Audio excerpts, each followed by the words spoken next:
نحمده ونصلي على رسوله الكريم اما بعد د لسم محرم پر ورځ باندې د عاشورې پر ورځ باندې خپل اهل او عیال باندې د خوراک په معاملہ کې پیسې خرج کوي دغه درجو ته فائدہ دو یو فائدہ خدا دو چې الله تعالی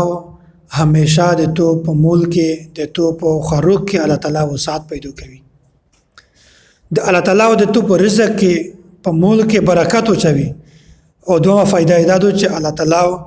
تو د فقر او فقینه او د غربت نه دغه نو د بچ الله تعالی د غربت ختم نو دغه د مرزي ته فائدہ دو حضرت جابر رضی الله تعالی عنہ دا فرمای چې سمعت رسول الله صلی الله علیه وسلم مود نبی علیہ الصلوۃ والسلام نه دار ودلی دي من وسع على نفسه وآله يوم عاشوراء وسع الله عليه سائر سنته کیمیو سلای چې د عاشورې پر ورځ باندې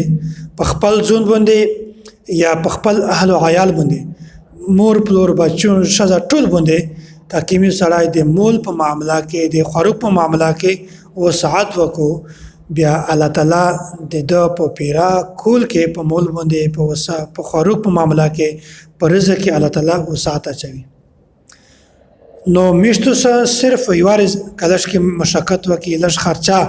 برداشت کې لږ خرچه وکي خوراکه صحیح جوړه کی د خوراکي په معاملہ باندې میش په خپل بچون باندې کو ټول کسون باندې وسعت وکي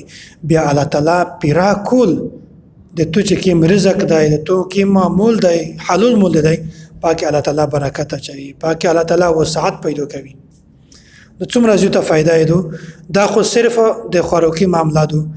او دا سه د بل خبره دو حضرت جابر رضی الله تعالی عنہ دا فرمایي او دا سه مشهور محدث یحیی بن سعید دا فرمایي او دا سه مشهور امام فقيه سفیان ابن عیینه دا فرمایي چې میجه دا خبره وازمېله او لکه څنګه چې نبی علیه الصلوۃ والسلام فرمایلی دي دا سه میج خبره پسترګه وریدله نبی علیه الصلوۃ والسلام دا خبره بیان کړی دو چې وسع الله سائر سنته چې کیم سړی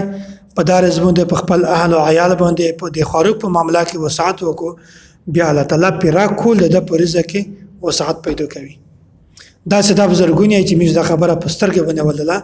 او په دا کې د یو خبره په ځین کې شنوي چې څومره شریعت مشته حکم را کړی دی څومره د شریعت طرفانه اجازت ملاويږي په هغه دایره کې د نن په خپل اهل او عیال باندې خرچه کوي د افراط نه د تفریط نه د زیاته خرج کول نه بالکل زیاتای حد نه تجاوز کړل دا شریعت نه خوښوي شریعت دا خوښوي چې یو سړی څومره مالدار وي د خپل حیثیت مطابق ته د خپل اهل او عیال باندې خرچا کو زیاته د خرچا نه پکو نو بل خبره دا دو چې د لسم محرم پرز باندې رجانی ول دغه ثواب برکه خو مستقل کلیپ جوړ کړی دی خدای وا خبره چې نبی علیه الصلوۃ والسلام فرمایي چې کیمیو کاس د لسم محرم رجاون سي الله تعالی د تیر د یو کول ټول صغیره ګناهونه معاف کوي څومره زیات فضیلت دی چې یو سړی صرف یو رجاون سي د محرم الحرام د لسم محرم رجاون سي الله تعالی په دا باندې دم راځي ثواب ورکوي او بیا دا چې د محرم پر ځکه کې یو سړی یو رجاون سي الله تعالی هغه یو رجا په درش ژوند بدلوي نو فضیلت زیات خو صرف ته توجه کمی ده د غفلت هر انسان په غفلت کې دی په سستی کې دی نو په چار دو چې موږ د غفلت نه د سستی نه زونو بوسي او داسې خبره ته موږ توجه ورکړي او موږ اخرت په دا خبره باندې جوړ